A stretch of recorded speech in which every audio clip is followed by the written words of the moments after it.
लागता कि आइल बारू नीले गगन से, हटे ना नजर गोरी गोरा बदन से।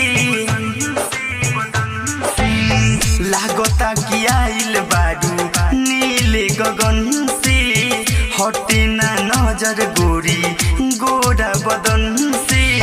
देखो नी जब से दिलवा भइल फूल हो, साचो तू बारू ब्यूटीफुल हो ए जान, साचो तू बारू ब्यूटीफुल हो, साचो तू बारू ब्यूटीफुल हो ए जान, फूल हो ए जान। संदीप बाबू सावन रिकॉर्डिंग स्टूडियो लाल देखिए।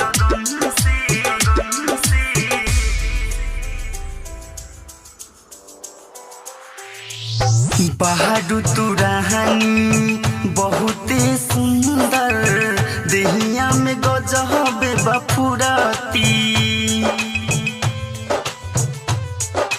ए जान सुनता रू बहादुर तू राहानी बहुते सुंदर, देहिया में गजब बफुराती।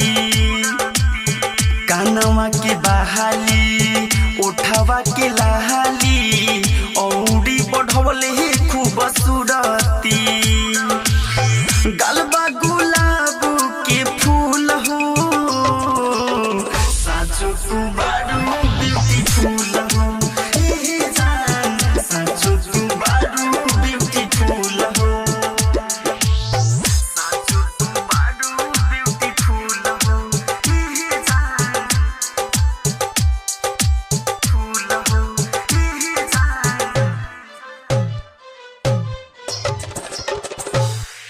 संदीप बाबू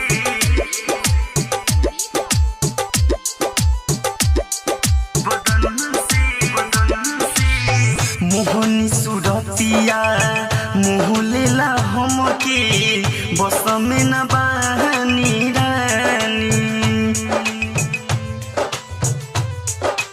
ए जान हाँ, मोहनी सुरतिया मुँह लेला हमके, बस में न बानी रानी।